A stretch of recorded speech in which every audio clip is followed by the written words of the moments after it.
Assalamualaikum warahmatullahi wabarakatuh. Perkenalkan, saya Nandani Hakam Ansor, peserta Laksat PPNS Kota Cirebon tahun 2021, PPSDM Regional Jabar Angkatan 10, kelompok 2. Pada kesempatan kali ini, saya akan memaparkan mind map mengenai wawasan kebangsaan dan nilai bela negara. Silakan disimak. Pertama, saya akan menjelaskan mengenai wawasan kebangsaan. Wawasan kebangsaan adalah cara pandang bangsa Indonesia dalam rangka mengelola kehidupan berbangsa dan bernegara yang dilandasi oleh jati diri bangsa dan kesadaran terhadap sistem nasional yang bersumber dari Pancasila, Undang-Undang Dasar Negara Republik Indonesia 1945, NKRI, dan Bhinneka Tunggal Ika, guna memecahkan berbagai persoalan yang dihadapi bangsa dan negara demi mencapai masyarakat yang aman, adil, makmur, dan sejahtera. Selanjutnya, saya akan membahas mengenai sejarah bangsa Indonesia yang menjadi dasar pemahaman tentang wawasan kebangsaan. Ada 6 sejarah penting yang menjadi landasan pergerakan nasional. Yang pertama, Budi Utomo. Budi Utomo merupakan organisasi pergerakan pertama di Indonesia yang dilatar belakangi oleh Sutomo ketika mengadakan sebuah rapat kecil bersama para mahasiswa sekolah dokter di Batavia atau Stovia pada tanggal 20 Mei tahun 1908. Tanggal berdirinya Budi Utomo, yaitu 20 Mei, diperingati oleh bangsa Indonesia sebagai Hari Kebangkitan Nasional. Yang kedua adalah Perhimpunan Indonesia atau PI, yang diprakarsai oleh Sultan Kasayangan dan RN Noto Suroto pada tanggal 25 Oktober 1908 di Belanda. Tujuan didirikannya Perhimpunan Indonesia adalah untuk menyatukan bangsa Indonesia. Ketiga, Kongres Pemuda pertama yang diketuai M. Tabrani diadakan pada tanggal 30 April sampai 2 Mei 1926 dan dihadiri oleh beberapa perwakilan organisasi tiap daerah. Pada pertemuan ini, dicapai kesepakatan untuk mengadakan Kongres Pemuda kedua dan mengajak agar organisasi tiap daerah bersatu. Pada tanggal 28 Oktober 1928, diadakan Kongres Pemuda II yang merupakan hasil dari Kongres Pemuda I. Kongres Pemuda II ini dipimpin oleh Sugondo Joyo Puspito dan menghasilkan Sumpah Pemuda yang menjadi landasan persatuan bangsa Indonesia serta digunakannya bahasa Indonesia sebagai bahasa persatuan. Selanjutnya ada BPUPKI atau Badan Penyelidik Usaha Persiapan Kemerdekaan Indonesia yang didirikan pada tanggal 1 Maret 1945. BPUPKI dibentuk oleh pemerintah Jepang sebagai upaya persiapan kemerdekaan Indonesia. Yang terakhir ada PPKI atau Panitia Persiapan Kemerdekaan Indonesia yang dibentuk pada tanggal 7 Agustus 1945. PPKI dibuat dalam rangka melanjutkan BPUPKI dalam persiapan kemerdekaan Indonesia. PPKI sendiri ini diketuai oleh Insinyur Soekarno. Setelah mengetahui sejarah bangsa Indonesia, saya akan menjelaskan mengenai 4 konsensus dasar berbangsa dan bernegara. Yang pertama adalah Pancasila. Pancasila merupakan suatu istilah yang dikemukakan oleh Insinyur Soekarno pada sidang BPUPKI tanggal 1 Juni 1945. Pancasila terdiri dari 5 sila atau 5 dasar yang berisi nilai-nilai bangsa dan dijadikan sebagai ideologi negara, pandangan hidup bangsa, dasar negara, dan sumber dari sumber segala hukum Indonesia. Yang kedua adalah Undang-Undang Dasar 1945.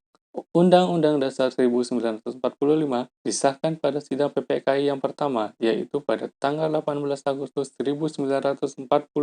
Undang-Undang Dasar 1945 ini merupakan konstitusi pemerintahan Indonesia. Ketiga adalah Bhinneka Tunggal Ika. Bhinneka Tunggal Ika merupakan suatu istilah yang berasal dari kitab Sutasoma yang memiliki arti berbeda-beda tetapi pada hakikatnya satu bangsa, satu bahasa, dan negara Republik Indonesia.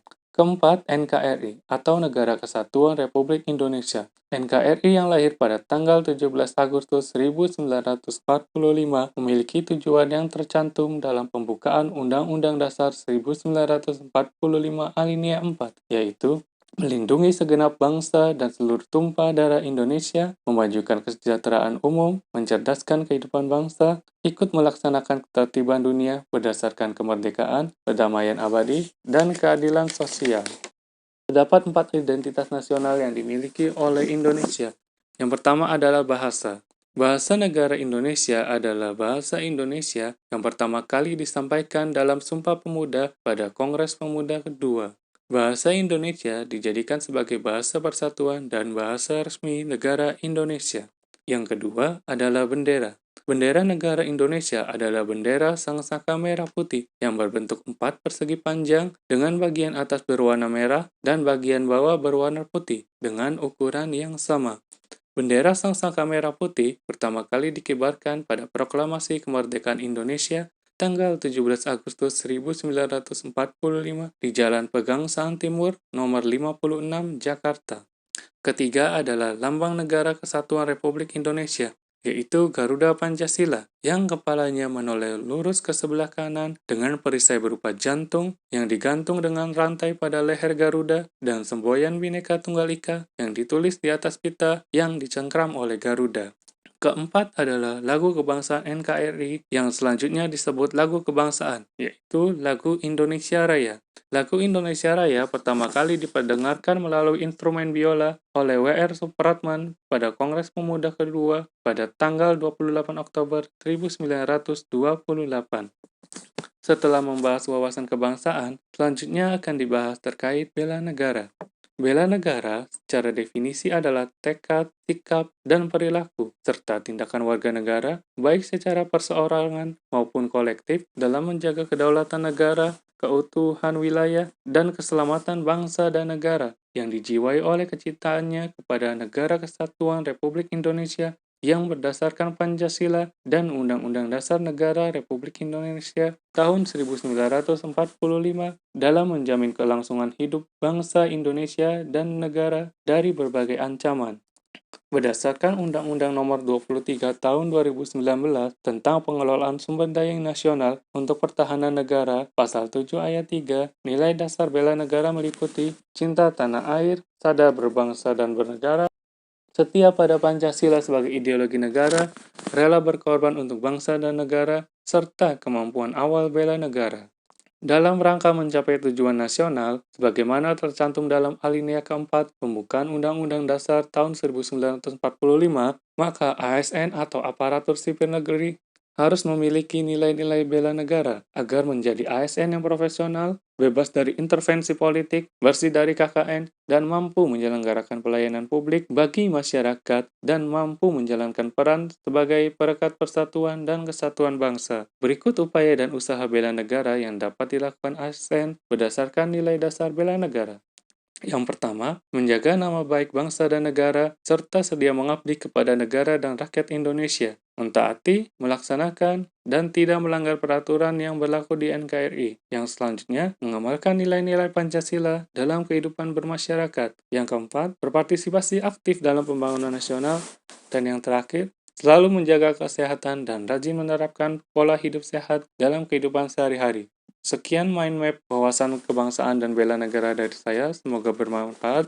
Sekian, terima kasih. Assalamualaikum warahmatullahi wabarakatuh.